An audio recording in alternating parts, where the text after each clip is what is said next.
I see in your eyes the same fear that would take the heart of me.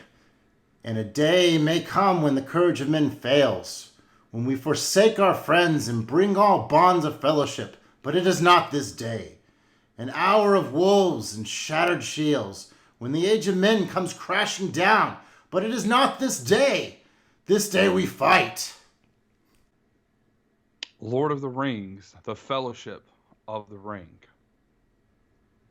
Well, that's the right trilogy, wrong movie.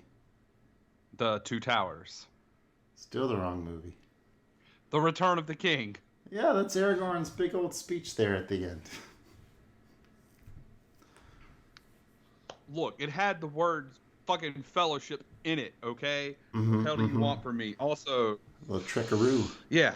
Could have been Braveheart, but I guess, yeah, there's too many context clues to fall into that hole. Yeah, Fellowship in the Age of Men. That's not Braveheart or Gladiator. Plus, I mean, look, they can take our lives, they didn't take our freedom, you didn't go with, like, I mean, come on.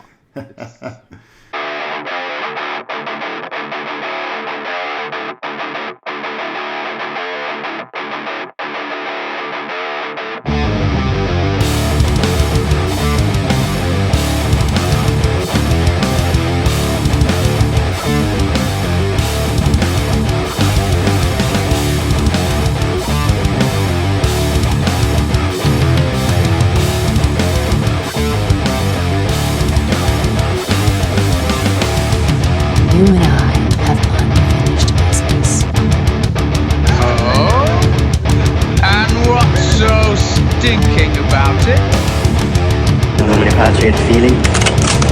Spirito Santo. I think this just might be my masterpiece.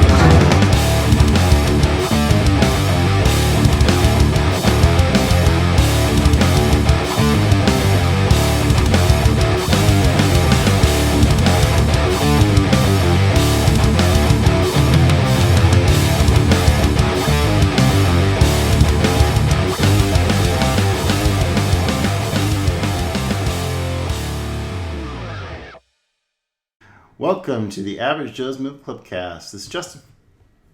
And I'm Joey. It's been a hot minute since we got together, but we're back for blood as we take on Clint Eastwood's acclaimed alt-western, Unforgiven. And then it's not going to get any easier as we get into the racially charged drama, American History X. So just a heads up, we do discuss our full thoughts on these films, so if you have not seen the movie, please just skip forward to avoid any spoilers, or pause here, go watch, and come back. Also, added note, both of these movies are probably going to touch on some very uncomfortable subject matter, so just a fair warning going forward. Well said. And if you want to be a part of the Movie Clubcast, we'd love for you to join. Just hit subscribe, leave us a comment. We answer questions. We take film requests. We do it all. We'd love to hear from you. All right. So what you been up to? I mean, we still slinging games like crazy at New Game Plus. Still going hard. Getting crazy trade-ins. Making crazy sales. Crazy good trade-ins or crazy rubbish trade-ins? I mean, some of both. Most of the time, we're getting like crazy good stuff. I don't know if you follow the Facebook page or if anybody just wants to see cool stuff. We post all sorts of cool stuff. I mean, we got a Wonder Swan, which is a thing I'd never even heard of. We've got a Neo Geo right now. We've got a 3DO with like 1/3 of the U.S. library of games for the 3DO. We got a Jaguar. Really, the only thing I haven't really seen come through yet is a Lynx, which would be really cool. And I'm sure there's some stuff that I just don't know about. But I mean, we've got Nomads, Game Gears, which aren't super common. Sega Saturn, Sega CD, 32X. So we've got all sorts of cool stuff in there, or had it at least come through. So that's still kind of the big major thing going on with me. We took a trip up to Greensboro, where I turned that random box of movies I mentioned the last time, turned that into some store credit, got some more cool stuff and then like the Criterion sale, the Arrow sale. So yeah, that's all that's really been going on with me. I've actually, even though I haven't watched any movies, I have bought a bunch of movies. So at Greensboro, at a place called McKay's, kind of like a Second in Charles. I got Kung Fu Killer, which is an awesome Donnie Yen movie. I got Drunken Angel, the Criterion Drunken Angel. I got the Criterion Rebel Samurai Collection, which is Samurai Rebellion, Sword of the Beast, Samurai Spy, and Kill. And I got Hellboy 2, Criterion sale. I got the Infernal Affairs trilogy, which just came out, which... yeah, if those who don't know, Infernal Affairs 1 is the movie that Martin Scorsese based The Departed on. Basically, just like Ju-on The Grudge became The Grudge, that's pretty much what it is. Plus the second and third movies. Arrow, I got that nice True Romance, like 4K Steelbook Collector's Edition. And some movie called Sailor Suit and Machine Gun. It looked really cool. Japanese, 80s Japanese, like Yakuza, samurai-ish kind of movie. It was just a blind buy, because that's how I live my life. Res Dog's got a 4K Steelbook from Best Buy. I got that. Inglourious Basterds got a 4K Steel. I got that. La La Land got a 4K Steel. So now I have 2 different La La Land Steelbooks. I don't have a problem. And should be getting in the mail tomorrow the Clerks 3 Steelbook. So yeah, that's what's really been going on with me. I mean, getting ready for Christmas, buying gifts and stuff, for some people, and playing video games. It's really about it. Right on. Yeah, got the house all just decorated for Christmas. Got a new kitty cat, so that's been kind of fun. We got a little boy cat named Simba, kitten. He's about 3 months old now. Have you broken open like an orange or a pomegranate or whatever and like rubbed it across his forehead and like held him up over a cliff? The boys want to do the. Does he have a warthog? No. Does he have a warthog best friend? Oh no, maybe a wildebeest or something, but no Razorbacks around here. Well, yes. Well, this is in Arkansas, thank God. And then what else we got here? Blanking. So football. So yeah, the Carolina Gamecocks finally beat the Clemson Tigers in the history of our podcast. So that's a thing. Not that you even were aware. Not only did y'all beat Clemson in a game you probably, like on paper, definitely should not have won. And then when I quit listening to the game on the radio to go to work, it was like 16-7. Like all Clemson had all the momentum. Like I looked at the box score. I don't understand. I mean, I understand it's because DJ Uiagalelei. What's the word I'm looking for? I don't want to use the S word because I don't think that's true. But he's not the best quarterback. We'll go with that. But that's after that fucking ass beating y'all put on Tennessee the week before in Williams-Brice. Like, yeah, it was nuts. Beat the brakes off of them and took out Hendon Hooker. So also thanks, since now that we have them in the Orange Bowl with the 2 orangest teams in college football. Yeah. So which bowl games did you guys get? I didn't see that. I think we're playing Notre Dame in the Gator Bowl. I think is what it is. Oh, that is right. Yeah, I did see that. So y'all get Notre Dame. That ought to be an interesting game because they are a real stout defense, and you guys are like this big offense now with Spencer Rattler and all of that. Yeah, it's wild to see him start to throw the ball around. But yep, good time for football. My Vikings looking playoff bound, so it's nice. We'll see how far they can go, and with a bunch of heart attack inducing games throughout the year. But yeah, that's what makes watching football fun when it comes right down to the wire. Did you catch those Buffalo highlights? Buffalo Vikings? No, not really. I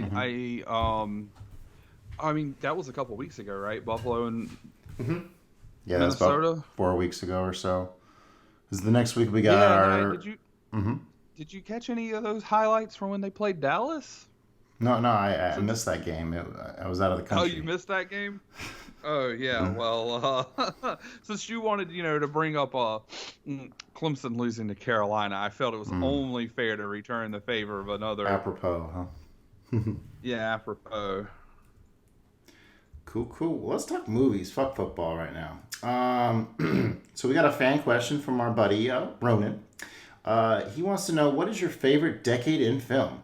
Which one did you think have the most quality films? I think for me, it's a toss-up between the 50s and 60s. All right, Ronan is a old school, golden age kind of fan of the movies. So you put any thought into this one yet? Oh, I kind of went in and, since I think you and I are both patrons on Letterboxd, so my highest rated decades are the 50s and 60s and then the 80s. And I kind of was thinking about, the reasons why. And, we've talked about how much I love, you and I both love Kurosawa. Every Billy Wilder movie I've seen, I have loved. Sabrina is great. You've got Bogey at the end of his career. You got Marilyn Monroe. So you've got like stuff like The Killing, where Kubrick is starting. So you've got all of these just Clint Eastwood, like Fistful of Dollars, Umbrellas of Cherbourg. So you've got all of these just like hard hitting, super great movies: Psycho, Charade, Persona, Mag 7. So there's just all of these movies.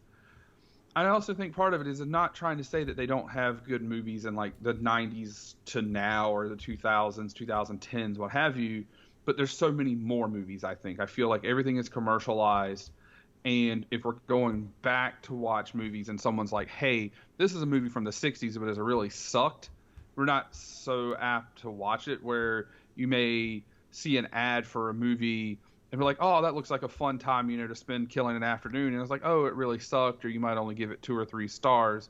But typically, if we're going back and we're watching stuff from like the 50s and 60s, we're probably only watching the bangers. And I feel like there might have been just a higher percentage of them overall, if that makes sense. Okay. Well, where in stats did you find? Did you just look at these year breakdowns here?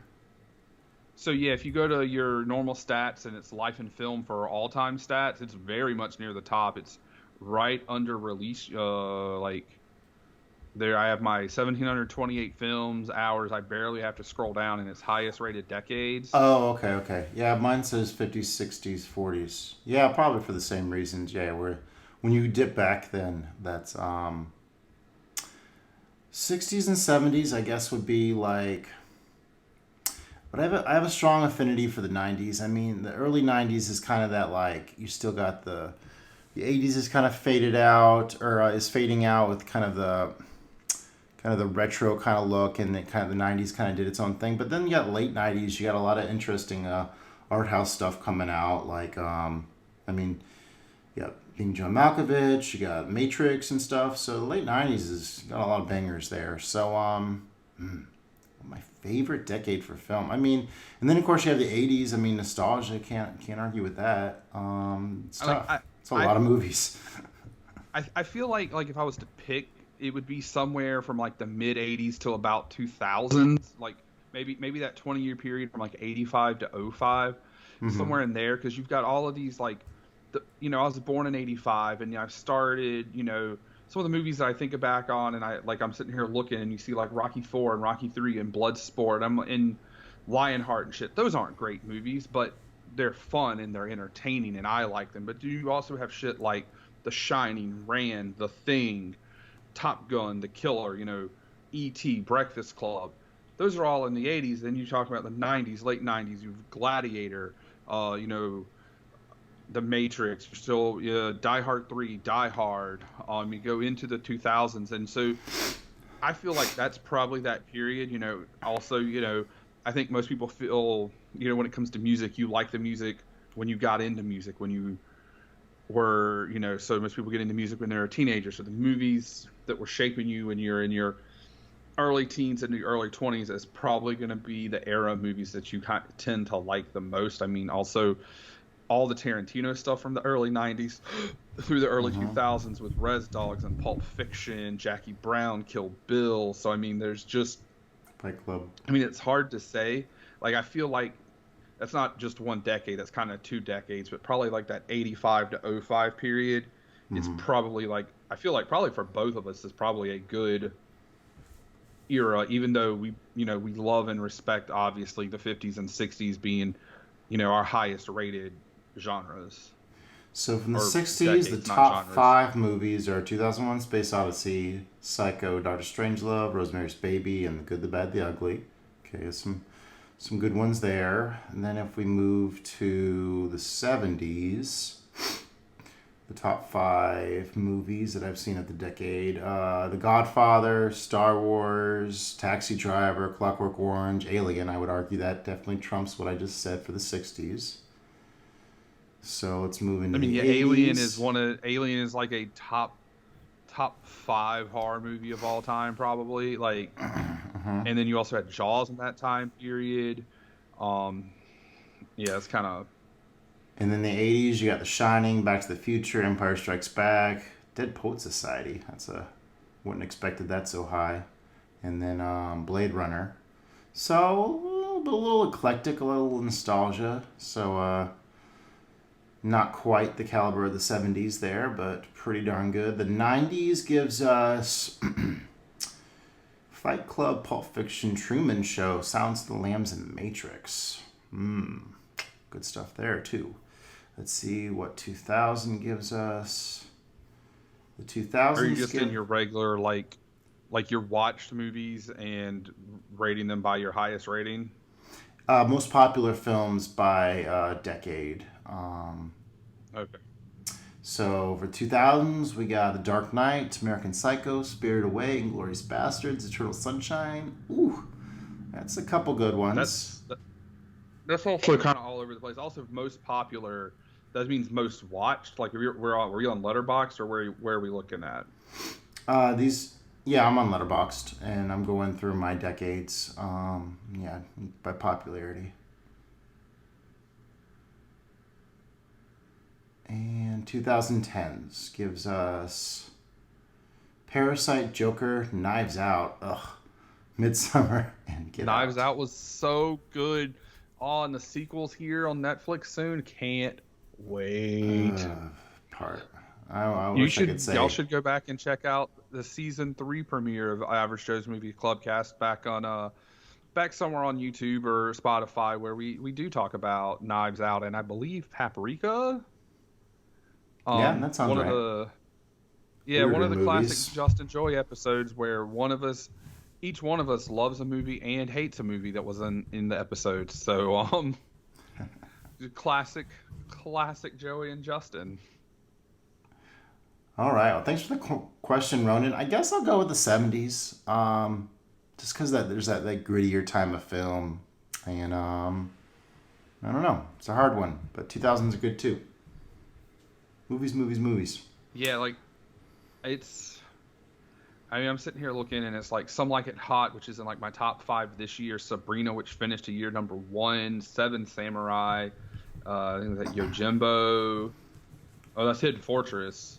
And then The Killing and Roman Holiday and Rashomon and Bridge on the River Kwai. Like, that's really hard to argue against the 50s. But then you go to the 60s, and it's Kuroneko and Umbrellas, High and Low, my favorite Kurosawa movie, or my second favorite. Fistful of Dollars, Yojimbo, Mockingbird, Tiffany, Charade, Psycho, Sanjuro. Classic stuff from being a kid, like Rudolph and Charlie Brown and Frosty. So, like, that's I don't know. It's really tough. It is really tough to like pick a favorite decade. I feel like we could come back to this in like a year, and I'd probably have like a different perspective, or maybe just whatever I'm feeling at the time. All right. Cool. Well, let's get into. Well, let's see what if Joey's seen anything lately, and with the. So you don't really have a good, bad, and the ugly. No, because I have not really been watching movies. I watched these 2 movies, and they were the first thing I watched since like Christine. All right. Well, I have nothing to contribute to this. So. Okay. Well, instead of doing good, bad, and the ugly, maybe I'll just go through a couple highlights of what I've been watching lately. So I saw Black Adam. and that was actually a hilarious kind of good time. Because I've heard that. I heard heard The Rock is great as he be.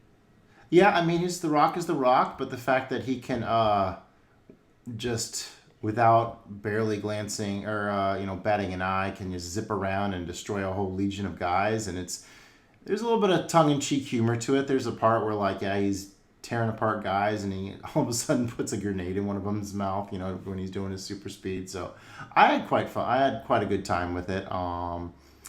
There's a lot. It plucks a lot from Marvel. It feels like, even though I'm sure maybe DC came up with it first. I don't know. I don't follow comics all that well, but there's a guy called Atom Smasher, and he's basically the same thing as Ant-Man, and the whole team that goes after them, the Justice Society, they take off in this jet that comes from this underground bunker near a mansion. Sound familiar? So there's a lot of this seems like it was already established before, but it works because it kind of was. So it's kind of weird. Over the Thanksgiving break, we did a Harry Potter-thon. So just logged Deathly Hallows Part 1. A little better than I remembered. Of course, we're sprinkling in some Christmas movies. Got any Christmas movies coming up on your watch list, Joey? Maybe. I know they're showing some classic ones in theaters and stuff, and I've got we were talking about, me and my coworkers maybe going to one or something, but nothing's set in stone. But I mean, You can go see Deadly Night. Your boy is watching a Die Hard, because it's not Christmas until I see Hans Gruber fall off of Nakatomi Plaza. Outside, if that doesn't happen, it's not Christmas. And yes, please at me if you think Die Hard is not a Christmas movie. I have one response: go fuck yourself. You're wrong. Okay, continue. Oh goodness. I had told you about Branded to Kill, that stylized a Yakuza movie. Maybe be curious how much you get into that kind of thing. Greatly enjoyed Clerks 3. Good to see that Kevin Smith still knows how to make compelling movies that aren't really, really dumb. Oh my God, that movie. So you just saw it on digital. I went and saw it back in, I think, September, right before my kind of movie hiatus unintentionally started. It's not like I've intentionally just not watched movies. It's just, I get home from work and then I've been playing video games, or I've just been whatever. But I saw it in theater, and I was not emotionally prepared for that movie. Anybody who loves Clerks, especially and wants to finish out the Clerks trilogy, I'm not gonna spoil it here because this is a newer movie, and it's, like I said, it's just hitting digital. It just hit. I think it hits shelves tomorrow for physical release, if that's what you're into. Which, if you're watching Kevin Smith movies, you probably are. It's definitely worth the watch. It definitely has a lot of the same dumb humor that you expect, but then there's a lot of seriousness into it, and it's very interesting to see the growth of that trilogy, especially. I was very apprehensive coming into this after Jay and Silent Bob Strikes Back reboot, which was god-awful. So yes, it was very, very surprising and refreshing to see a movie that good come from Kevin Smith. And so he kind of has some PSAs in there about heart attacks, which is understandable. I mean, that's kind of what inspired him to make this. They were a little heavy-handed in the dialogue. Understandable. It's no big deal there, just kind of pointing it out. But the thing I did enjoy a lot is how he does revisit that original movie and kind of break down some of his thought process, and they make jokes about those things happening but not actually happening in a movie, and they're actually putting it in a movie. So meta done much better than he's done meta in more recent stoner comedies. So quite enjoyed Clerks 3.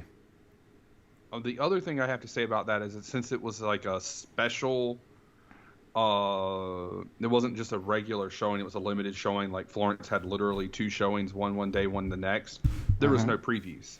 It was literally all the commercials for Regal, so get your popcorn, or this is coming to Regal, but no actual here's a trailer for XYZ movie. It literally just went straight into the movie, and that was fucking great. And more movie theaters should do that, because fucking trailers are the worst now. Anywho. All right. Well, let's get into our featured movies. The first one, Unforgiven, my pick from 1992. It is an American revisionist Western film starring and directed by Clint Eastwood. We know that guy. Who A little bit. Okay. Who produced and okay. Starring and directed by Clint Eastwood, who produced. That was strange Wikipedia wording there. And written by David Webb Peoples.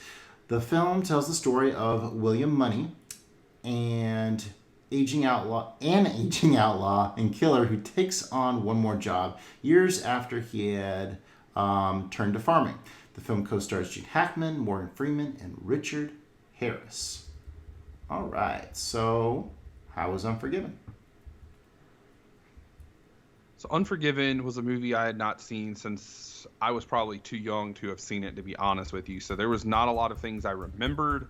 The only thing I really remembered was the end of the movie, and the sign shootout from the end of the movie.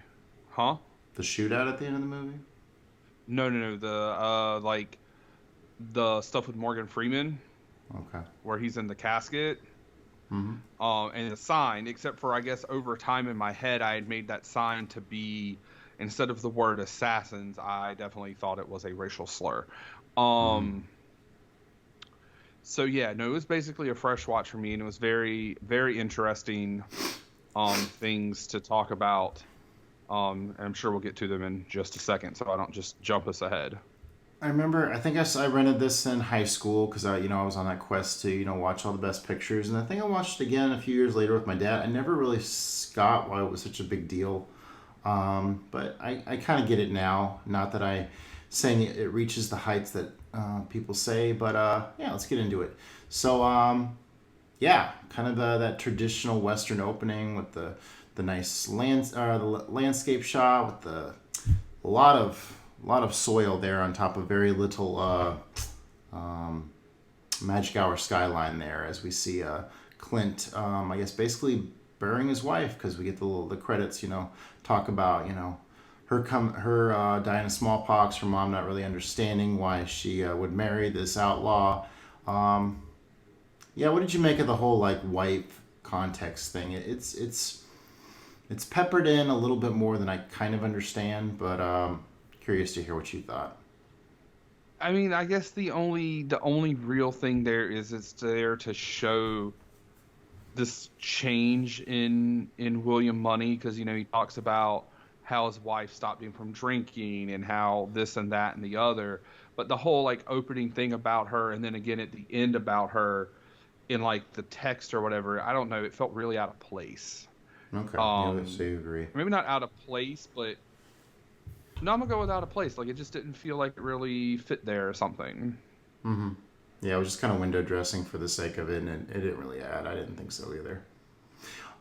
So I invited my kiddos to watch this with me, because I'm like, hey, I played Madden with you. You got to watch my cowboy movie for a little while. And yeah, that brutal depiction of those fuckers, cowboys cutting up the girl. Yeah, that was a little intense. We definitely had some okay, look away now. Keep looking away. Because, yeah, that part's pretty brutal. Yeah, that was definitely brutal. It's not as brutal as, they depict it later when they're talking about it, or the one kid is talking about it. But yeah, that's still very, very brutal. It's not even just an assault scene, a very brutal assault scene. Mm-hmm. And so then the sheriff, lawman guy, Little Bill, he shows up, and instead of giving Gene Hackman. any vindication for the girl, the victim that got really screwed over there, he makes the cowboys give the owner of the whorehouse or bar, I guess both, some horses. So yeah, he totally brushes it off. But it's Little Bill's an interesting character, because you can kind of tell that he wants this peaceful town so he can go and build his house or whatever. But whenever shit gets stirred up, he wants to stomp it out fast, for better or worse, which kind of see bites him in the ass later on. I kind of think it's an interesting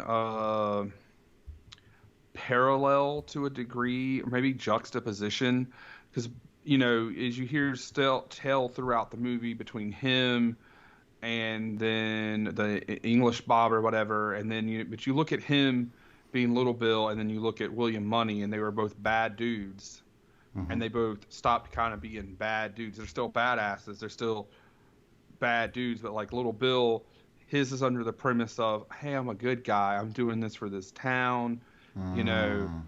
Me and my sheriffs or me and my deputies were the only ones with guns and firearms inside the town. No one else can have them.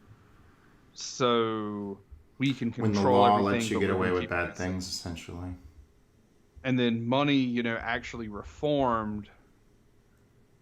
So neither one of them are good guys, but they're trying. One's acting like a good guy while the other one is actively trying to be a good guy. Which is kind of an interesting thing that I literally thought about like just now while we were talking about it. That's what happens when you talk this ridiculously in depth about movies. Nice. So then the women, they pulled their money together and they put the word out that they want some cowboys to come up and take out these assholes that cut up their friend. So let's see. Then we cut to Clint. His name's Bill Money, William. But yeah, he gets approached. Money for short. And yeah. So those kids are kind of young to be just kind of leaving off to their own there on the prairie for months or however long they're gone. Yeah, he said he'd be back in like 2 weeks, and then it was definitely longer than 2 weeks. Kill a couple chickens if you need. Keep these hogs. Go find this, go find that. It's like, bro. Like those are like youngsters, but his deceased wife is watching over them. Yeah.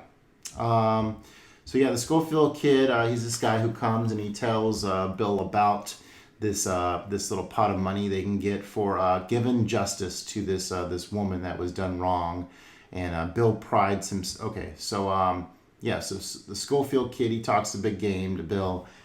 But Bill prides himself, he's reformed, his wife got him to quit drinking, and she passed away, and yeah, he doesn't want any part of it, but he just keeps looking to that horizon, because that part of him is in there that maybe wants a little bit of forgiveness for his life of being an outlaw, right? Yeah, he's done with that life. That's not who he is, kind of thing. Or maybe that he's scared that he knows if he goes back to that, there's no recovering from it again, kind of thing. Because you think about it, we're about to talk about how he was super rusty and not having aim or talent or anything. But when you get to that end of the movie, he is on point. He's not. He is not someone you want to mess with. For sure. So, I also think as an adult, understanding that Clint Eastwood is like the hombre of all hombres. He's the baddest dude when it comes to westerns. Like he is. It's like you think of westerns in America, and you think of the two baddest dudes. You think of like John Wayne, but he's like John Wayne's usually kind of like the squeaky clean traditional hero, and Clint Eastwood's the man with no name. He's the anti-hero or just the villain. He's a bad dude. You don't fuck with him. And in this movie, they talk of him being a bad dude, but what you see is him stumbling and falling down, and it's the complete opposite of what you. Yeah, this is not what you expect out of Clint Eastwood in a Western movie. So as an adult, I thought that was an interesting thing. That was something I never would have noticed as a kid, because I didn't know what the Dollars trilogy was back then, or that he was Dirty Harry, or any of those things. I like how the word of mouth is is used. They talk about the assault on the woman, like to the extent of like they were cutting her genitals and stuff, which it doesn't appear that was actually the case. It was just embellished. Not that makes the actions any less severe, but they're really like making it sound like the most awful thing possible to kind of get Bill's attention. I mean, yeah, and that's the thing. When you remember stuff in school, one person tells one person, and by the time it gets back to the person who originally said it, Yeah, you they know, gave him a telephone. 30 extra things have happened. So yeah, I mean, that's just what happens. So I saw from your review, you did get a kick out of the part of a very rusty Clint Eastwood trying to mount that horse, or even shoot a can off of a post. Not so well at first. Yeah, and it's just not so well, and that, you know, trying to shoot the can, but also, I mean, you got to think about when you're shooting humans, they're bigger, so you got much more area to aim for. Also, you know, you're kind of far away. I mean, those guns aren't super accurate back then either, but yeah, I like he just goes, he's like, fuck it, I'm getting the shotty. He's like, I'm not messing with that. Yeah, I like the nuance, the fact that he's like, I'm okay with the pistol, I suck at a rifle, give me the shotgun. I like how, like, he's not like just a crack shot at everything. I mean, like, this is a very, I guess, tries to be a very realistic, true to life kind of Western of what it would actually be like, which I don't fully appreciate or as much as I think I'm supposed to, but I did like the fact that he's not a master marksman at everything. I like that. That was a nice addition, a wrinkle in his character. All right, so like you'd said, Gene Hackman plays the baddie, Little Bill. He appears to just want the simple life in his Wyoming town of Big Whiskey as he's building his house. But yeah, he goes to some very... Poorly. Yeah, you're talking about the joke the writer makes where he's just like, hey, we should hang the carpenter. He's just like, motherfucker, you're talking about me. Yeah, well, I mean, you know, there's just house is just leaking. He can't, you know, you can't ride or anything. So yeah, it's just he was building the house very poorly. All right, so but Bill's gonna need a little help. That kid, the Schofield kid isn't going to be enough for this job, so he recruits Morgan Freeman and his old bud, and yeah, doesn't get much better than adding some Morgan Freeman to your conversations in any movie. I mean, yeah, you can never go wrong with Morgan Freeman, like, and this is just a couple years before he's Red. Like, this is, like, Morgan Freeman always adds to a movie. Some even humility, dumb movies, some like humor. Yeah, even like dumb movies like Wanted, it's just better with Morgan Freeman. Of course, I have to point out the Austin Western cinematography and charming music, especially as they go out and set out on their quest for Big Whiskey, Wyoming. And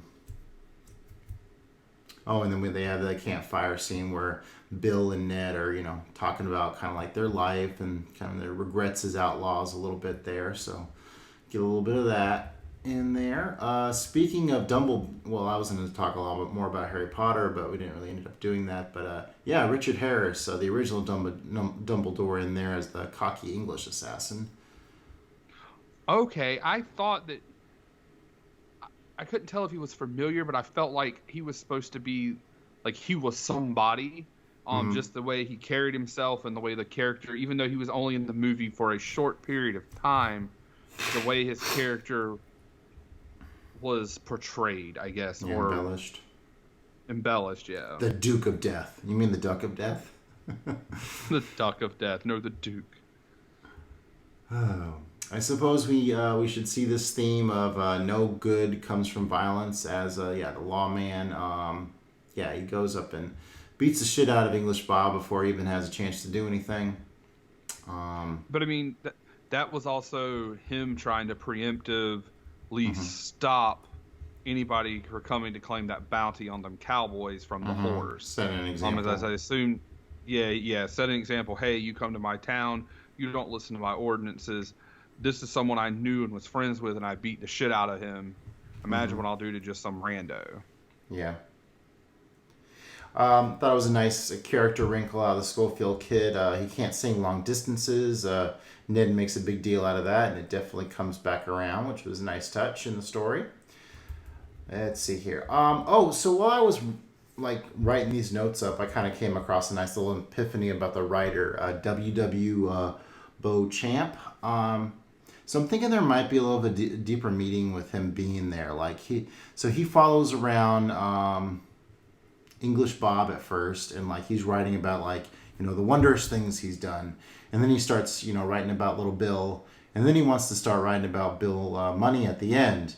And Bill's just like, no, it was just luck. I mean, he's like, oh, but an experienced gunfighter would do this, this, and this. And he's like, nah, it just kind of happened that way. So it kind of, you got this writer character here that's writing all these like glamorous tales of the West, but this whole movie's like, the point of it is to kind of, take off that that polish and, show it for the gritty kind of shithole that it really was.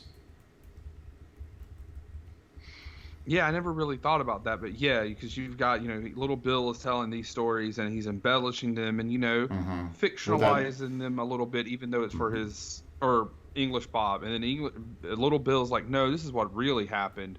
And it's probably, somewhere like in the middle or something. But yeah, no, that's something I didn't pick up on. But yeah, you're right. That's kind of an interesting, like, juxtaposition of how, the movie itself is supposed to be stripped down of all of its like bells and whistles, and then you've got this guy, just laying everything up, just writing it up, gonna make these, gonna sell millions of books or whatever, hundreds of books, whatever. You write letters? No books. Sorry. Oh, okay. So then they come riding into town, and this is the part where Bill is like chilled to the bone. Like, he didn't want to get any whiskey relief there, and he's just kind of disheveled there, trying to recover. And then Bill kicks the shit out of him whenever he tells him that he's not armed. And he had his pistol, but he says the gunpowder's wet, so it's useless. But he still makes an example of him as his buddies go upstairs for a poke. Yeah, well, it's more important than helping your boy out, I guess. Escaping out the window after your poke. Oh, man. Okay. I think we already mentioned the Carpenter line, so moving right along. The three of them hide out for a couple days as Bill regains his strength, and with Schofield Kid and Ned are just like, we'll take an advance on our reward here. Come on, ladies. They are all about getting their soul soothed. For sure. It's like, they've been getting advances, getting free ones. You want a free one? Like, I'm good. Mm-hmm. Yeah, that was an interesting conversation because he says he doesn't want to dishonor his wife by sleeping with her, and then he makes it seem like she's still alive. And I guess that was kind of his way of just like trying to convince her that he was this good guy, where he really didn't have that reason because she had passed away, and her friends point that out to her a little later. But I think he puts up that facade because he wants to be seen as this hero coming in to maybe help her or whatever, maybe. Or maybe also she had died and they were married and it's till death, and so maybe he was taking it, I'm not supposed to be with someone else. Kind of deal. Maybe he's taking that super seriously kind of thing. Definitely works too. So then we find out Ned doesn't really have the stomach for killing. They find one of the cowboys down in like this gorge, and I'm really glad this movie takes place in like Wyoming, because then we have like the mountains in the background and kind of the interesting landscapes. It's not just a kind of desert western. But let's see, Clint takes over, but he hasn't crossed over into being like his old self, angry son of a bitch killer, because like the guy's like, I'm thirsty, I'm dying, and it's like, let the guy have a drink as he bleeds out and moans in a very inglorious way. So a little bit of humanity left in Clint at this point. Let's see, the kid almost go ahead. Oh, no, go ahead. I was just going to point out, this is the part where the kid not being able to see comes in. He's just like, did you hit him? Is he dead? Is almost like a real kid sitting there like annoying his dad. Like, did you get him, Pa? Or whatever. The Schofield kid, he's something else. And then, Ned gets captured because they split up because he's going to go back home. Mm-hmm. And he gets captured. And he ends up beaten to death. Mm-hmm. And this is, I remembered that he wasn't, how I remembered was that he was hung. And I guess in my head as as I got older and thought back on the movie, I remembered him being in the casket, and it was a Western, and he was a black guy, so I just assumed they hung him. That I guess I just Oh, okay. pieced that together, and then they put that sign. This is what happens, assassins to come into our town, and I definitely thought the assassins was the N word. That's how I'd put it, like remembered in my head.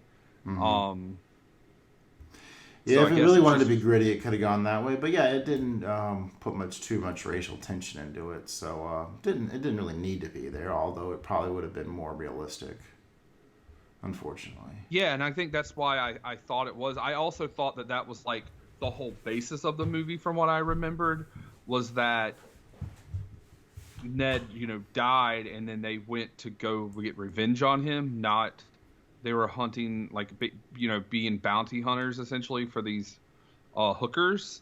So yeah, like I had just misremembered everything. Yeah, I would totally misremember the end of this movie. I remember like at like some point towards the end, like Clint Eastwood like rides and like is on a horse and opens this outhouse and guns him down, and no, that doesn't happen at all. What actually happens is they camp out outside of this ranch, and then whenever the guy that they want to kill, he goes and does his business, then the kid, he goes and sneaks up on him and gives him a few cheap shots on the toilet, which also very unglamorous way to take somebody out. Definitely nothing heroic about killing somebody doing their business. So they got that. Yeah, and the kid ends up, and we've seen a little while, not very much later, that he can't deal with it, and all the things he said he did was a lie. He wasn't even going to take the money to get any spectacles. He was just, it's a hell of a thing to kill a man. Yeah, I think that's a line from this movie. It has to be. It is a line from this movie. And then Bill, he's done taking shit. He comes into town during a thunderstorm, no less. Now he's the badass we all know him as. Sees that Ned's been made of a public mockery of. Mm-hmm. Yeah, he's pissed that they killed Ned, and then sees that they have him displayed as a warning. Mm-hmm. So yeah, all the guys are like, "Oh, we're gonna track him down all the way to Texas," and then he just comes right up into the saloon. What were you saying? And fucking kills everybody. Kills the barkeep. Shoots the sheriff. Shoots a bunch of other people. He's like, "Hey, if you guys want to get out of here, like if you don't want to die, it's time to leave." He's drinking whiskey again. Like he is. They have turned him back to the old me. Or to the old him. Yeah. So. It's kind of a quick gunfight, but at the same time, I think it does what it needs to do. I wasn't underwhelmed by the amount of action in this movie. I think I wasn't really. When I was a kid, I think going into some of these westerns and they would be a little more talkers or whatever, I'd be like, "Oh, there's nothing going on in this western." But this time, I definitely appreciated the balance of violence to raw, gritty moments. Oh yeah, and then Gene Hackman's still alive, and he has to like put the final bullet in him, and he stands over the top of him, and you see the the muzzle flash and the kickback on the rifle and such. Blows him away. Yeah, it just ends him completely. And then book ended with the same kind of ending there, whereas we found out he moved up to San Francisco with his kiddos to sell dried vegetables. What's that? Sell insurance or open a vegetable stand or something weird. It was something that random. seemed really weird for him to have went from a murderer to a pig farmer. So. But we kind of see that in the end, his attempts to bring some justice to the world just brought more violence and death into it, and so he's ultimately unforgiven. I never got really how big a deal this movie was, and I guess I appreciate a little bit more now how it is kind of this realistic drama, how it deglamorizes the genre. But I didn't really. I mean, I think it might have hit harder for people like like the Academy voters back then, because they're used to that history of like glamorized westerns, and then this was like a game changer for the genre. But like, we didn't really grow up with like idolizing cowboys and stuff, so it's kind of it's a little different ball game for us, I would think. Am I wrong? I mean, yeah, like I mean, this time period westerns were kind of a thing. I mean, Last of the Mohicans and Dances with Wolves were in the same time period, and I think they both got nominated for a lot of stuff. I guess Last of the Mohicans isn't. I mean, I guess it's more of a war pre-western movie. Yeah, war movie. That's like French and Indian War, right? So yeah, but like Dancing with Wolves, which I also have not seen in a long time. But I remember. Well, when I say that, I'm thinking of like people who like grew up watching like Bonanza and Gunsmoke on TV. Like, yeah, we didn't really have that. Like my western that I really remember from a kid is I remember I watched this and Dances with Wolves, but Dr. Quinn Medicine Woman is kind of what I remember. Okay. Like watching, and there was Walker, there was Texas like Ranger series. Walker, Texas Ranger. There was some mini series or something too. Maybe it wasn't Gunsmoke, but it was like Lonesome Dove, I think, or something. Okay. Okay. Yeah, I've seen and that. I don't remember much of it. I just remember that was a thing.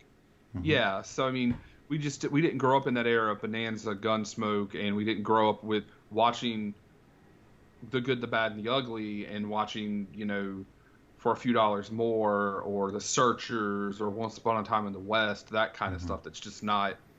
It wasn't what we had. So right. And now that I've seen a lot more of those older westerns, I do get kind of more of appreciation for this. How it's.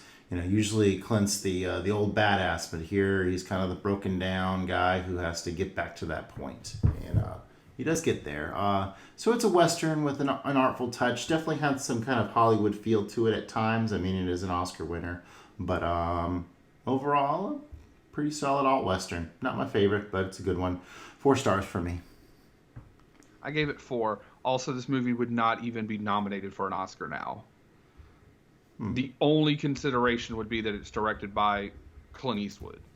Okay. But I don't even think that it would be nominated when we're looking at things like 12 Years a Slave and La La Land and Parasite and was it Shape of Water, Touch of Water, and 3 Billboards and Green Book and I don't know, with 10 slots. I don't think Gladiator would either, for that matter. Oh. Because let's be real, I love Gladiator. I know you love Gladiator. It's a fucking action movie. Historical drama. It is a historical war movie at best.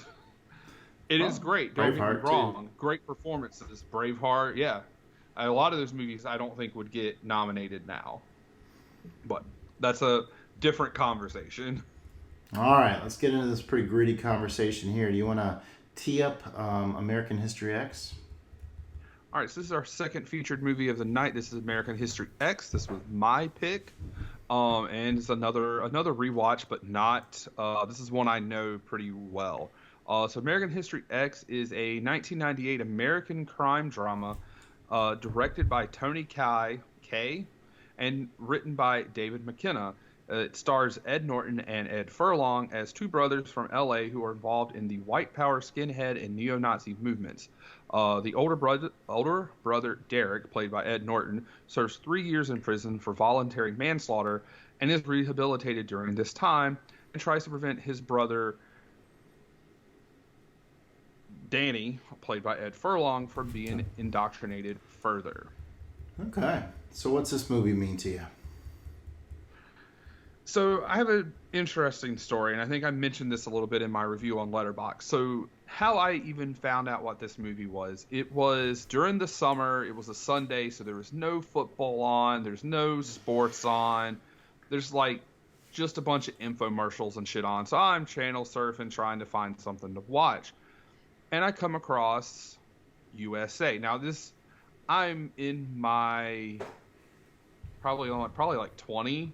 So we're talking 2005, 2006, somewhere in that ballpark area, I'm guessing. No, I think I had to be younger than that. No, that's probably right. Somewhere in that ballpark, 18 to 20, somewhere in there. And there's a black and white movie. And so, I'm 18 or whatever. So I'm like, oh, fucking black and white movie. I'm going to keep going. But right as I hit that button to go up to the next channel, I hear the N word. And I'm like, I didn't just hear the N word on TV in the middle of the day in a black and white movie. So I go back, and it's part of the way into the movie. It's not super deep. And I just sat there the whole time taken aback at like the grittiness and the rawness and the violence. I mean, they even showed the rape scene. It was definitely edited to not show all the wang, but it was just something I had never seen before. And then I got to the end of the movie, and I think that's the first movie I remember sitting and like, I didn't watch the credits so much like to see what was going on or anything. I literally sat there with my mouth open because I did not believe the ending. And having seen the movie many more times now, the ending isn't near as surprising. Especially like when you're like, well, they're trying to, they definitely got me with the okie doke. But yeah, no, that's just the first time I ever came across that movie. And then, you think about this movie was made in 1998 and it's still socially significant 24 years later. Like, still, not a lot's changed. Yeah, it really hasn't. And that's really sad.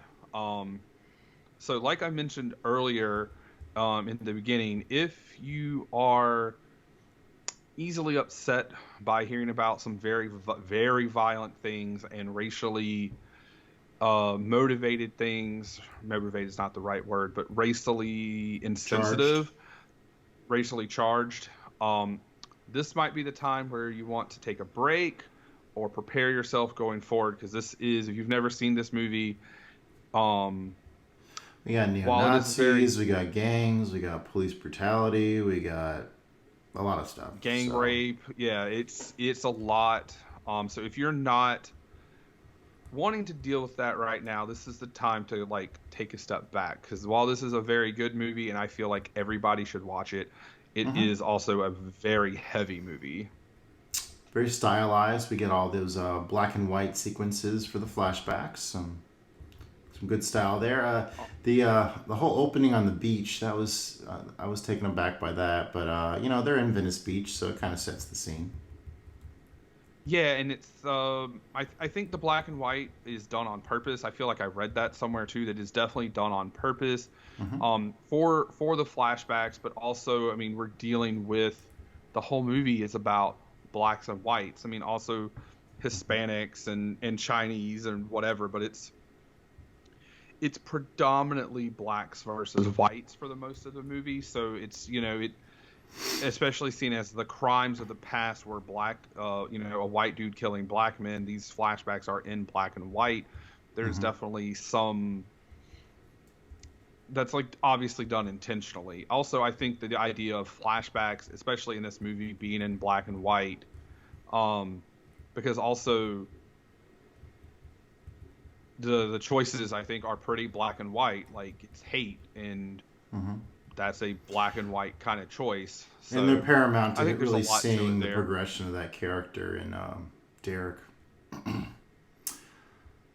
But yeah, pretty crazy opening there. Gosh, that just Edward Norton is so like iconic in this movie. He's so buff, and he has the crazy Nazi tattoos. So you see those, and you're taken aback by that. And what a perfect girl to play his girlfriend with Fairuza Balk. Yeah, she's perfect casting there.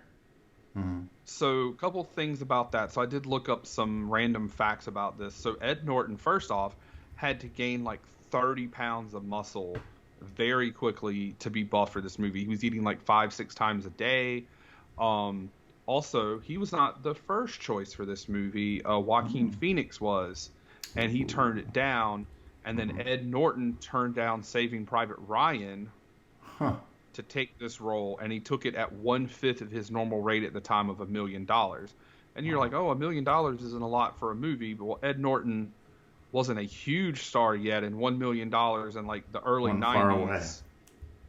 90s is pretty big. I mean, he did like this for like 200,000. And then so we all know that he was going to play the role of Private Ryan, which went to Matt Damon. So it was just an interesting thing. And then Fairuza Balk is of Romani descent. She actually has an anti-Nazi tattoo, which you can see on display in The Waterboy. So okay, nice. Did not realize that. Yes, very intense opening as Edward Furlong's character Danny alerts his older brother Derek that someone's outside breaking into his car. He ain't taking no shit. He gets his gun. He's goes out just white boxer shorts and shirtless, and he goes and boots. Okay. And he's starting to gun down the black guys, and I guess you find out later they're Crips members, he's doing it like pretty much execution style. Yeah, and you see a small clip here, and then you see another clip, and then you see another clip later as it gets more and more of you getting the holes of the movie or of this flashback through Danny's eyes as he's writing this paper for his history class, American History X. And I think every time they show you a little bit more, and you're like, oh wow, until they finally show you that big reveal, and you see the basketball game first that led up to it, and all of that I'm sure we'll get to. But yeah, they just keep giving you just a little bit more until you finally one of the most brutal scenes in a movie. Even with the cutaway, they like cut away at like cut back. Yeah, they cut away and they cut back, and it's so brutal. And I mean, I know we'll get into it, but yeah, it's just it's gruesome flashbacks for sure. Yep. So we know that Derek got sent to prison, but now we're catching up with Danny as he gets in trouble for turning in this Mein Kampf inspired civil rights paper, which is a big joke, and he gets referred to the principal, who's a former history teacher there. He was the English teacher. He was Derek's English teacher. Okay. Yeah, because that's. And it was weird how his current history teacher is like his mom's ex-boyfriend. Right. Yeah, his current English teacher, who is Monica and Rachel's dad. So 90s sitcom dad. You're getting okay. Friends, gotcha. Yeah. So he's Monica and Ross's. There we go. Monica and Ross's dad from Friends, but he went on like 2 or 3 dates with Derek and Danny's mom after Derek and Danny's dad, who was the father in Step by Step, passed away. Was murdered, which is a big catalyst point for everything. So yeah, it's kind of a weird circle of all of these players everywhere in the circle. So yeah, it's just a very, very well woven story. And so the principal he kind of lays out this thesis sentence where hatred can be taught and it can be untaught, and that's kind of what we see throughout the movie here. As he takes on Danny to be kind of his pupil and to kind of show him how like basically what's going on in society today. It really teaches a lesson of this ignorance of what he's written in this paper. And they're going to call this this course American History X, and a lot of flag imagery, because you can see kind of Danny not really taking him seriously as he's using this little flag as like a toothpick, basically saying like, yeah, whatever, fuck the country or whatever, I don't care, I'm going to do my thing. So I thought flags were used really well in this. We'll get there. Okay, that takes us to basically seeing a confrontation where a bunch of black friends get together and they start beating up on a white guy in the bathroom, and Danny, he just kind of stands up to him, but doesn't fight back, and kind of mocks him in a way. So we kind of see what Danny's all about. He's not about like going and knocking somebody out, but he ain't gonna take any shit either. So some interesting details on his character. Yeah, I mean, he doesn't feel threatened by them. He probably, he thinks he's got all these DOC people to back him up, and he's not going to take some shit from a black person who's like less than him. What's DOC stand for? That's the name of their gang. I don't know if they ever said what it stood for, but that was their name of the gang. That's why both Danny and Derek both had DOC tattoos. Maybe they do, but I don't ever remember.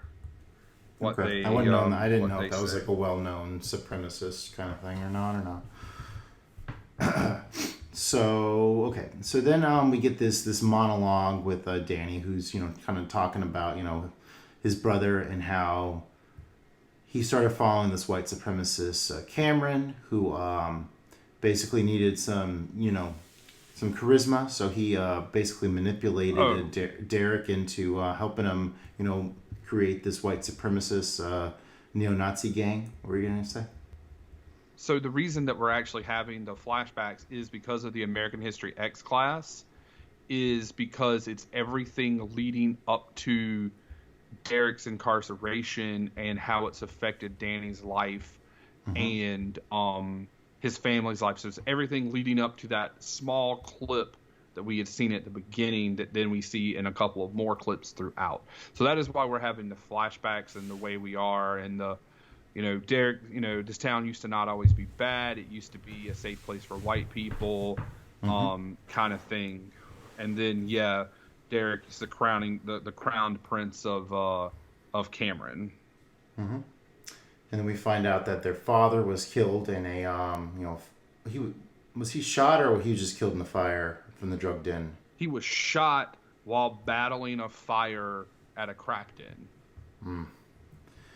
And in a black neighborhood, apparently. So already this racial tension is bubbling as, they, where this happens, obviously, puts a terrible taste in their mouth of, they're already talking about like how like there's black gangs and him and his group feel intimidated and so they need to band together. This whole idea of nationalism and gangs and gang violence and stuff that brews up in these kind of situations. So and the scene that we're about to get to talk about, I believe, the one where they go through and fuck up the grocery store in their neighborhood. Right. So that scene wasn't actually in the movie. It was originally just Derek Vineyard like yelling slurs at all of these people, and Ed Norton went back in with the writers and was like, "Hey, we should do this," and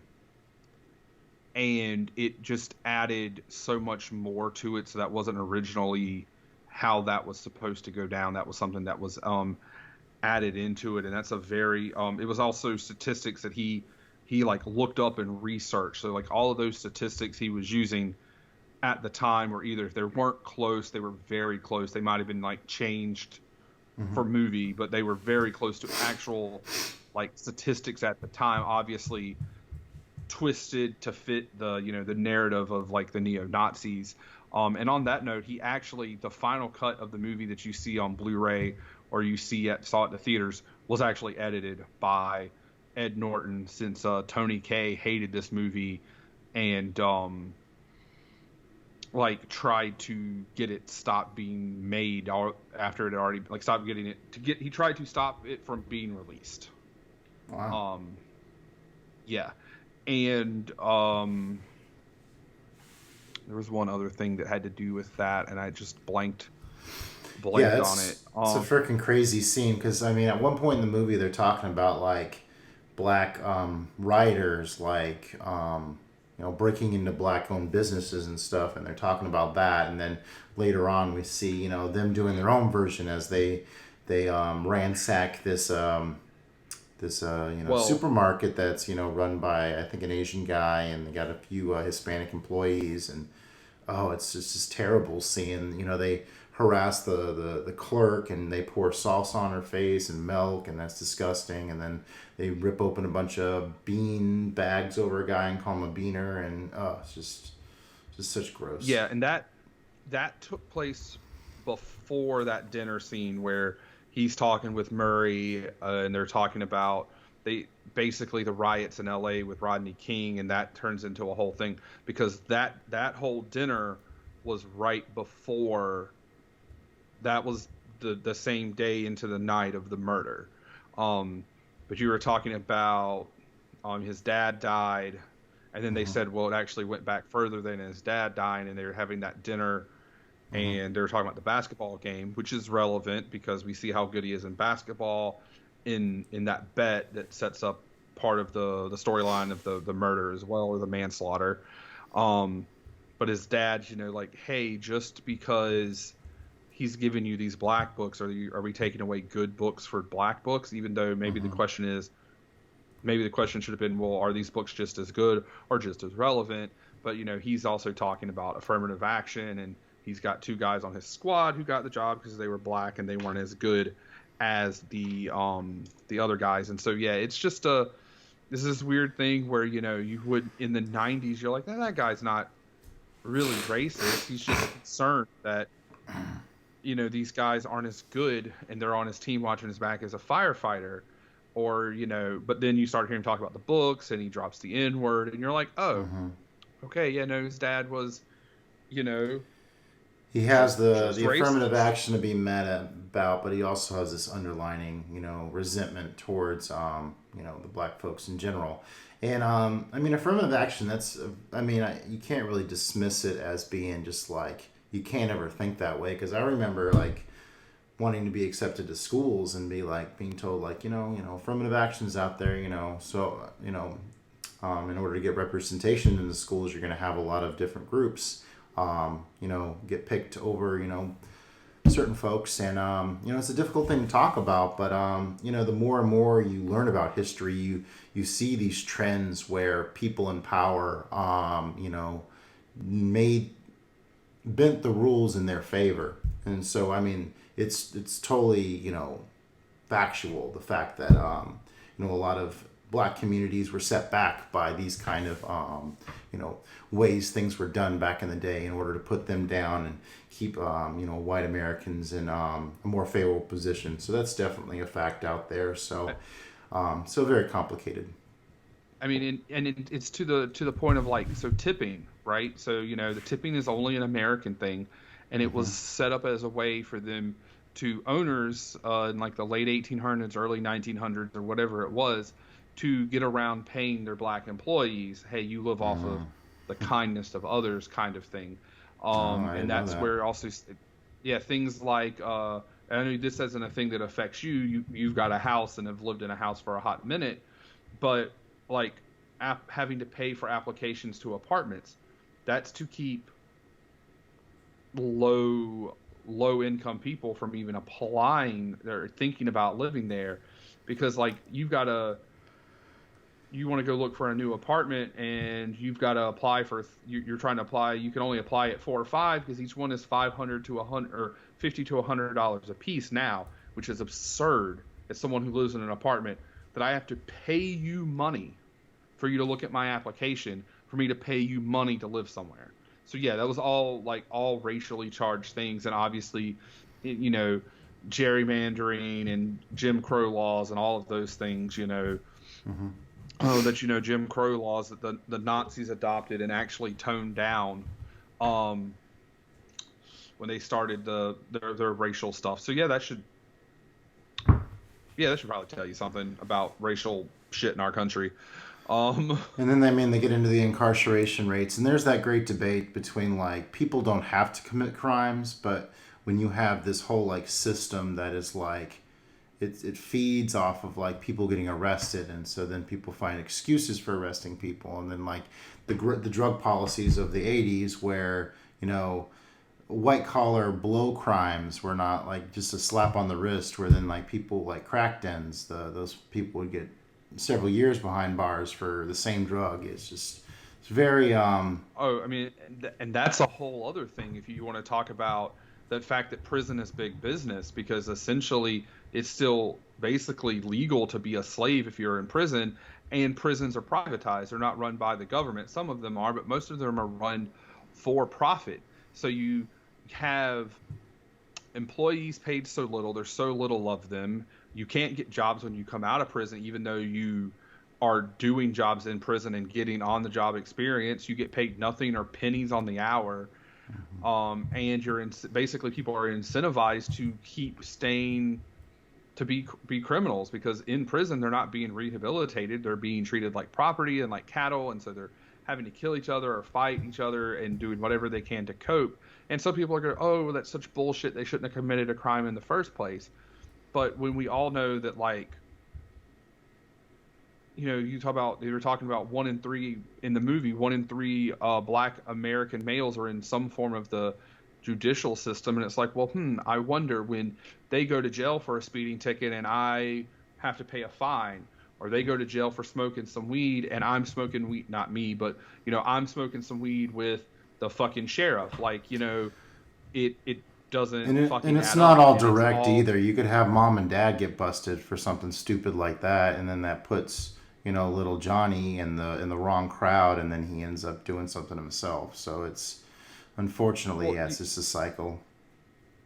That, or, you know, if you're in, like, if you watch something, and obviously this is a TV show, but if you watch something like The Wire or whatever, these kids, you know, their parents were bangers and dealers, and that's what they grow up and see. That's what they're supposed to be. Their dad didn't make money by working at, you know, the grocery store. He made money by selling weed or selling drugs or banging. And when you like, I can go work 8 hours a day at this grocery store for $7 an hour, you know, at 8 hours, that's $56 a day, mind you, or, you know, pre-tax. Or I can go sling some rock and make several $100 to $1,000 a day. Like, that's not real hard to see what most people are going to pick, you know. That's especially if and it's all based on circumstances. I mean, there's, you know, people that come up from great households that turn bad, and then, you know, but the vast majority, I mean, if you're in a bad situation, and it's not going to get any better, unfortunately. But if your choice, all sorts of people. If all of your choices are bad, or all of your choices are going to land you in jail, and what the fuck is the point? So yeah, it's a really flawed system, and I don't see it being corrected anytime soon, unfortunately. All right, let's get back in the plot a little bit. So yeah, we had the basketball game you're talking about, where, yeah, they're basically picking on, I guess his name's Seth, but then Derek steps up and he's going to be in the ball game, and they make it like a big racial thing where, like, hey, the blacks can't be on our court if we win, and vice versa. But it just has this very weird feel, as you have this feel of like a traditional like sports movie where you have heroic music as like the skinheads are winning, and you're like, ugh. This has a very awkward taste in your mouth, kind of like being happy for the fact that they win this game, even though it's so racially charged. I mean, yeah, it really felt like White Men Can't Jump, because, you know, it's street court, and you get that big reverse dunk at the end. But you even, like, the way the movie is it's supposed to, so, you know, when you played ball in the street or whatever at home, you know, you didn't call fouls on game point, and it's even like, hey, you got to call that offensive foul where, you know, he elbowed him in the face, and he's like, no, we're not, so we were too good for that. We don't call foul on game point. And, you know, he ends up with the steal and the breakaway and the dunk and everything, and it's, you know, he's framed in that heroic light, and it's just, it's really weird, but it's, you know, it's from the point of Danny, and he's remembering it like as he remembered it then. Good point. And that was, to him, a heroic moment. This was his big brother. This is the person he idolized. Their father's dead, so I mean, he is, you know, Derek is his idol, and as you see, that doesn't change. So yeah, I think that's where you get that big, you know, idolization, and that shot of him hanging on the dunk and, you know, smiling and smirking and everything. Then we have Ethan Supple, which is a Kevin Smith alum. Kind of an interesting seeing him. and Singing some crazy ass white power songs. He was in Boy Meets World. yes, I believe that is correct place that he was in. Yes, and My Name Is Earl. If Oh, my okay. memory serves. That sounds. If my memory, if my memory serves, I could be very wrong. We'll see what the internet tells me. So that Also, leads he's into a really slimmed down guy now, by the way. My Yeah, Name I've is seen that. Earl. Boy Meets World. Remember the Titans, even. Yep. Yeah. So. This is about the time when Derek gets released from prison, and we already see that he's definitely has a change of attitude now as he gets mad about Derek and he's pissed off about Seth, constantly being in their face. Let's see here. Seth basically gets Danny to say bad things about black people on camera. Yeah, calls her sister a fucking Democrat as an insult. Yeah. Oh, that sounds very familiar, except for you don't call them Democrat. We don't get called Democrats anymore. We get called commies and socialists. Or, oh gosh, what would be the other, or a woke crowd, or I don't know, whatever. Oh, Pick your yeah, poison. it's woke to care about racial injustices and women's rights and shit. It is what it is. A bizarre scene where he goes to chow down on the jelly beans and throws the black one out and pours the rest down his throat, and then he starts spitting out a bunch on the couch with a slob. Yeah, and this is all and Derek is trying to talk to Danny, and he's trying to talk to the family, and he's just really pissed off at Seth, and he's like, Seth, get the fuck out of here. So we get to hear all the spewing of nationalism as they go and check out the skinhead party. The amount of Hitler worship she and tells Danny to stay away from. Mm-hmm. But guys dressing up as Hitler and all kinds of freaking Hitler stuff. It was just bizarre to see that because goose stepping and sig hailing, and there was even the baby that looked like Hitler. Oh yeah, a little kid. I don't think it was quite a baby. Yeah, but he was young. He was very young. Okay, so we've gotten in a lot of these racial topics that the film does a good job of highlighting.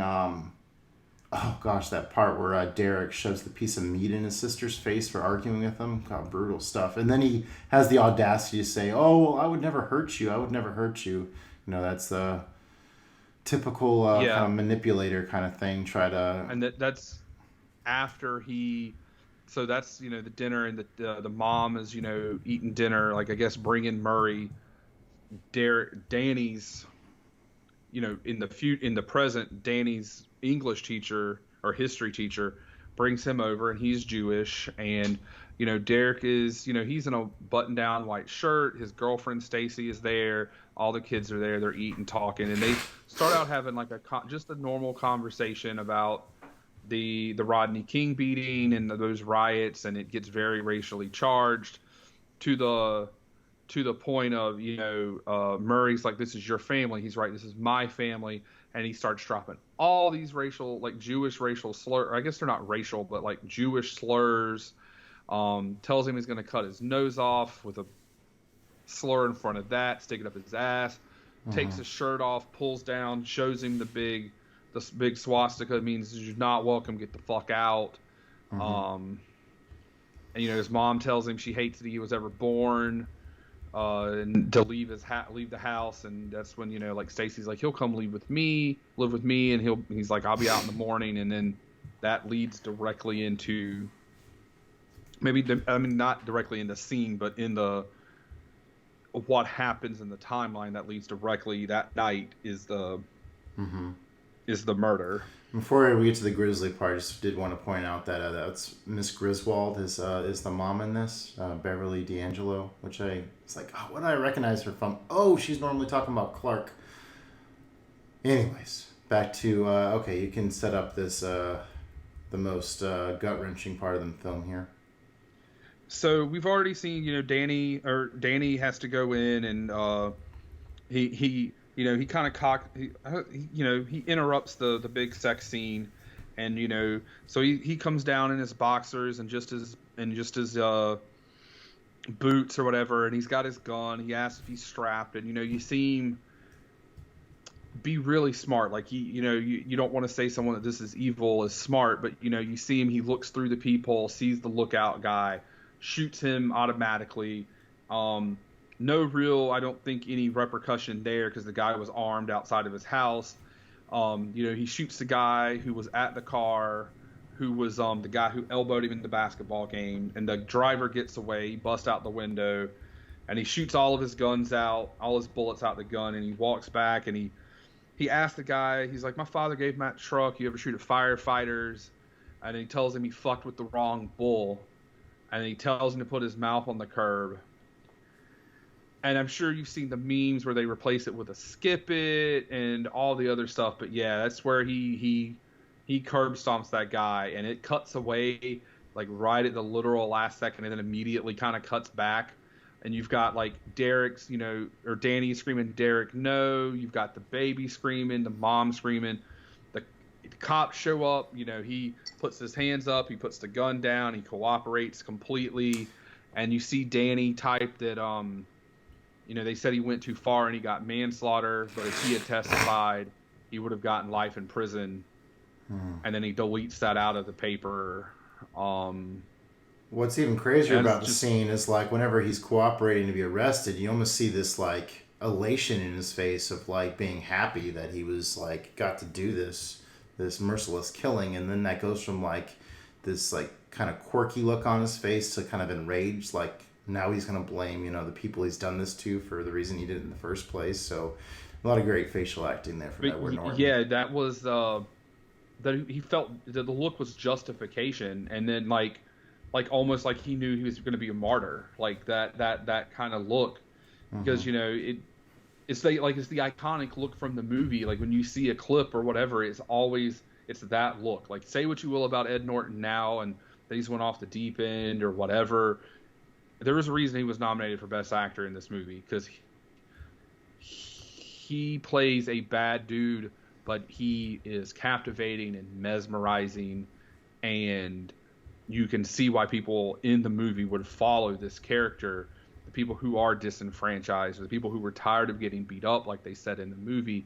Like, I don't agree with it. It's not something I would do, but I could understand that he's just that, he could sell, sand to somebody in the desert kind of thing. Like that's just, he's just very charismatic. Yeah. Then we cut back to the party where he confronts Cam and it's like, man, I'm out. And then he's just like, no, you're not out. And so then he beats him up, and there's big confrontation. But this is basic. He tells him that Danny's out, and he's like, you can be out all you want, but Danny's a good kid, and I'm going to help him, and I'm more important to him than you will ever be. And that's when he punches Cameron, kicks him in the face, and then leaves the party. Seth sees that he's knocked out Cameron. Stacy is pissed at him because, he tried to get her to leave and she wouldn't leave. And then you get the whole thing where he takes the gun from Seth, fires it to the sky, and he runs away. And you see him like take the clip and throw it in a trash can, throw the gun in like a dumpster. And that's when Danny finds him. And they have a long talk about what happened to him in prison. Where he goes into prison, immediately kind of sides with the other neo-Nazi crowd, because you got to draw lines in the schoolyard or whatever between the different groups in prison, from what I understand. Then we get this great character. He's on laundry duty with this guy who, tries to befriend him, and, he just kind of has to wear him down over time. And it's a very interesting line the friend says. He's like, you're the N-word in this joint, not me, which I haven't really given a lot of thought about yet, but I think it'd be interesting to think of what all exactly that does mean. I mean, yeah, because, he's the minority. They, in prison, for all the reasons we talked about, the white people are the minorities, so... And he actually had notoriety compared to this nobody guy. So he was already kind of set up as a target. Yeah, and he, getting into it with his prison gang. He couldn't understand that, they had to do politics in there. He was all like hardline rhetoric, you don't race trade and all of that kind of stuff. His group gets mad at him about preaching about it, and they mock him with the Hitler salute a little later. Yeah, and then the other super brutal scene happens. Oh, yeah. Go ahead. So he's kind of dissing him in public. He's kind of doing his own thing for a little while, and they show him in the shower, and you see, it's in black and white, obviously, as a flashback, and they come in and they're like, "Oh, you want to be an N-word? Well, we'll treat you like one sweet boy." And the big guy, they hold him with towels, and then they, rape him, and he's telling them to go fuck themselves, and they bash his head against the shower wall and just leave him there. Yeah, it's really brutal, and that ends up leading to him ending, with a good friendship with his work buddy. They keep ending up having all the same jobs. So Yeah, they relate over, girl stories, and there's a good lesson he does about, man, there's no reason for you to rush through this and do a shit job. Just take your time, and it's all good. And so, and this really brings up an interest, like, because through personal experience, like in high school, like, I came from a certain area of the country where, most kids look down upon certain other kinds of kids, and, you get kind of wrapped up in it. But then later in life, you become friends with, the group that, you didn't know much about, and before you know it, you come to respect them because you see what they're all about, see that they're just like super talented or whatever in certain areas. And I've always thought it's kind of hard to hate somebody that you truly know, right? Because I think broadcast TV has done an incredible job at really making certain minorities more streamlined and make it feel like everybody knows this kind of person because they met them on TV. You know what I mean? Yeah, for sure. And, we're talking about broadcast TV, you hear, especially where we live, where, oh, they're shoving this race down our throat, or this group of people, gays or whatever. And it's like, no, they're fucking representing them. Well, why is it in every show? Because there are gay people in, like, every town, or there are black people in every town, or there are Mexicans in every town. There's also a kind of somewhat of a knee-jerk reaction to a lot of it, but it's nice when it's done tastefully instead of forced. It's definitely forced at times too, by certain large companies. Maybe, but like it's so hard to. That's like a fine line. It's like you just have to. It is what it is. Like I'm not. Yeah. Everybody is everywhere, so like. True. Anywho. So I think we're about to the point where at the apex here, or not even the apex, but like the grand finale. Is that where we're at now? Getting close. I like the lesson he said. He gets told about, has any of this done anything to make your life better? And the answer is no. Kind of hard to hate somebody you actually know and have become friends with, and then go ahead, it'll probably come back to me. So yeah, he like gets like the last 6 months, he's kind of a ghost. It's a lot of it that he thinks is attributed to his boy sticking his neck out for him, or sticking his neck out for some crazy Peckerwood or whatever.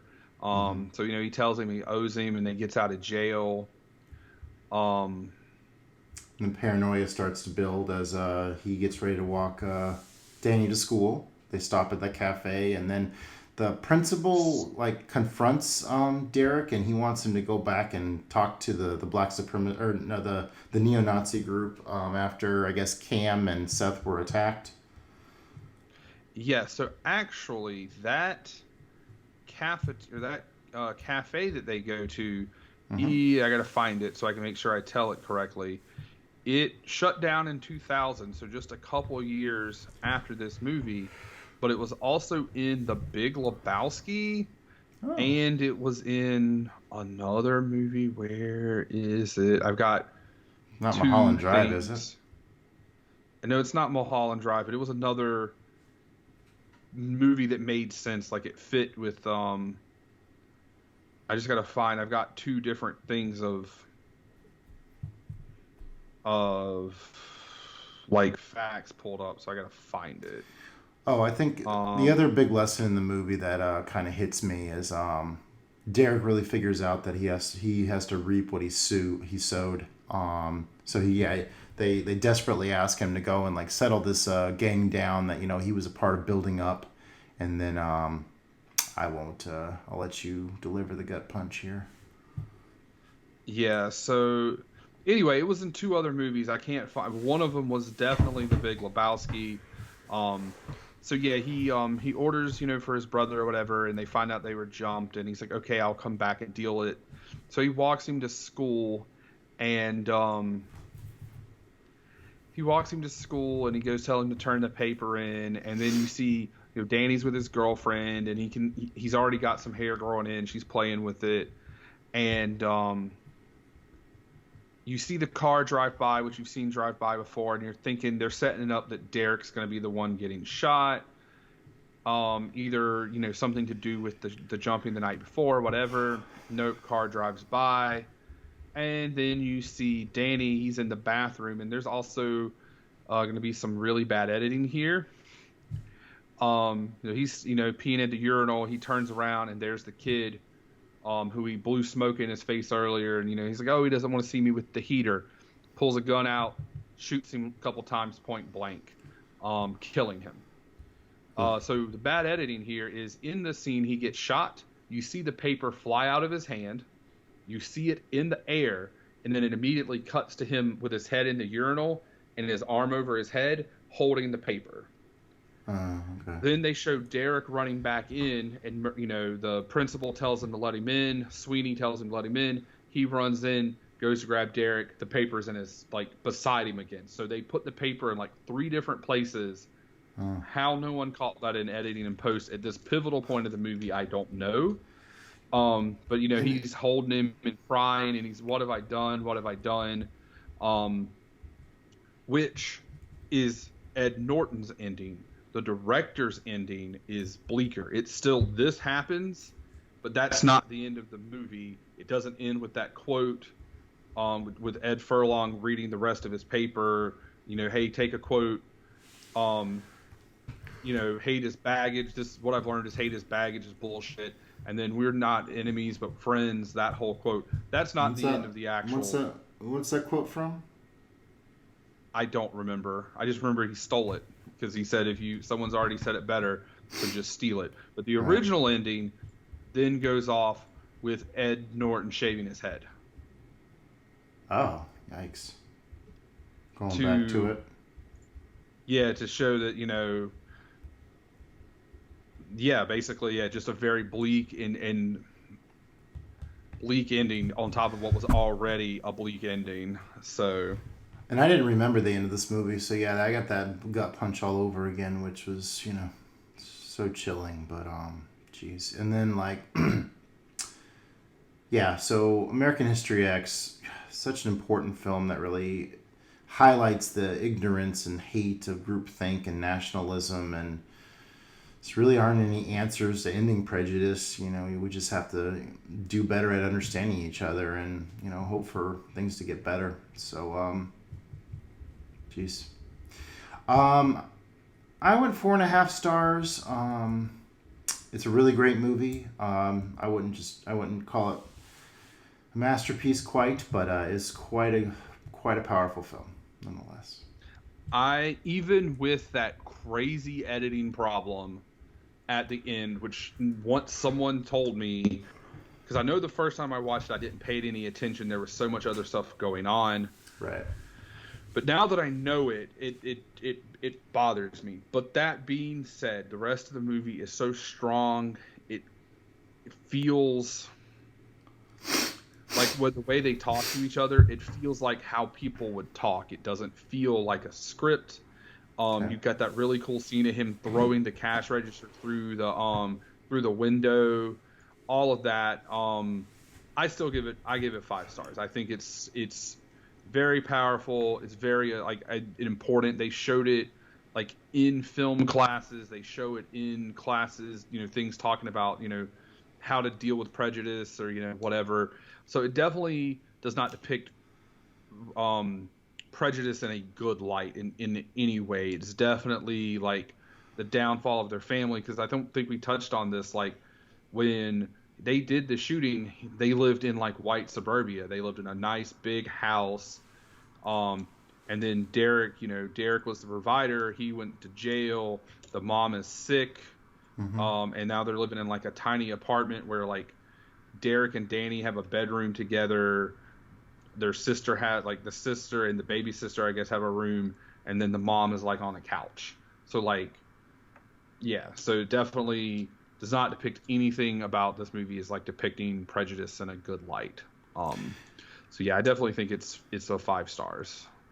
Be interesting to talk to more people, especially maybe some black movie lovers, to see how I being put in the shoes of identifying with for a period of time white supremacists, actually what they get from this. So heavy stuff. Edward Norton during the whenever Danny dies. I mean, I guess it's probably hard to cry ugly, but he didn't quite sell me there. Am I crazy? I mean, I don't know. Like I believe that it's there, but I mean, I guess that's a hard thing to how, especially with none. I mean, I assume you would have told me if you would have had a brother or a sibling die, especially in a brutal way. So I don't think either one of us have experienced that. How your reaction would be? Would it be crying? Would he be pissed off? Would he want to go get revenge since it was a black gang member, and this justified all of his previous behaviors pre-prison kind of thing? Like, so I don't know. That's really hard to say on that last scene. I thought that his girlfriend, her crying seemed the least convincing, but yeah. But okay. So we got some more movies to talk about around the corner. We do. You want to go first? Or you want me to go first? I guess I can go first. So I want to keep chipping away at my Best Picture list. I've seen all the Best Picture winners, but I haven't reviewed them all. So I thought it might be fun to talk about Jack Nicholson and One Flew Over the Cuckoo's Nest with you. Awesome. That is one I have never seen and has been on like my radar for a while to see. So that'll be pretty awesome. Yeah, I haven't seen it since high school, and I had a doubleheader with One Flew and Citizen Kane, so kind of an interesting background there. That is.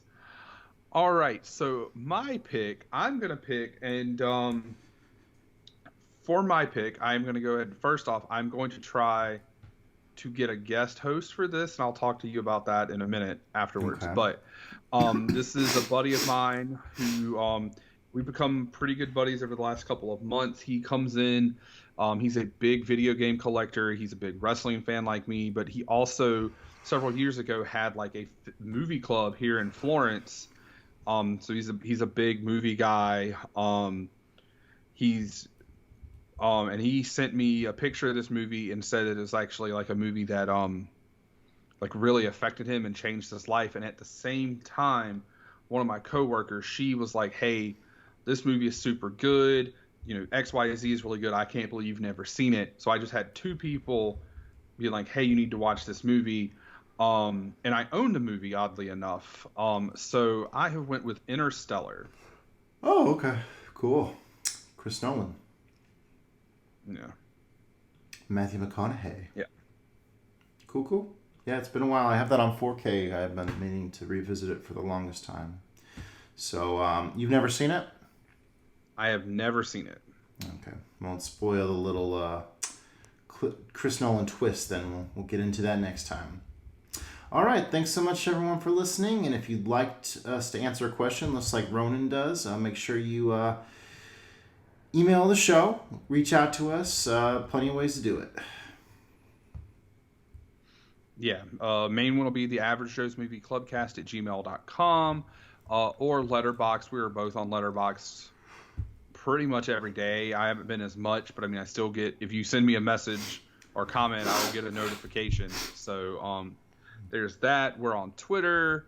You can find us on fucking everywhere. We're kind of everywhere. You can find us. Fucking everywhere. Pretty much. That all. Yeah, I mean, I've been everywhere, man. I don't know what you want from me. So I've been everywhere, man. Talking Interstellar and One Flew Over the Cuckoo's Nest next time. Yeah, we also talked about that movie too. Not that long ago. So Justin, why do we do this show? Because we love talking about movies. Good night, everybody. Later. Thanks for joining us. Bye.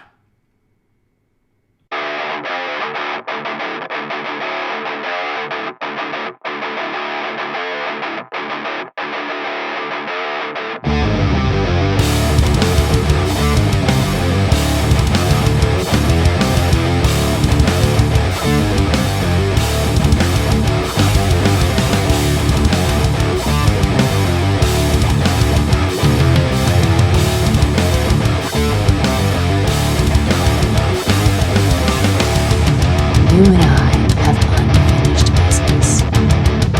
Oh? And what's so stinking about it? Unforgiven feeling. Spirit is starting. I think this just might be my masterpiece.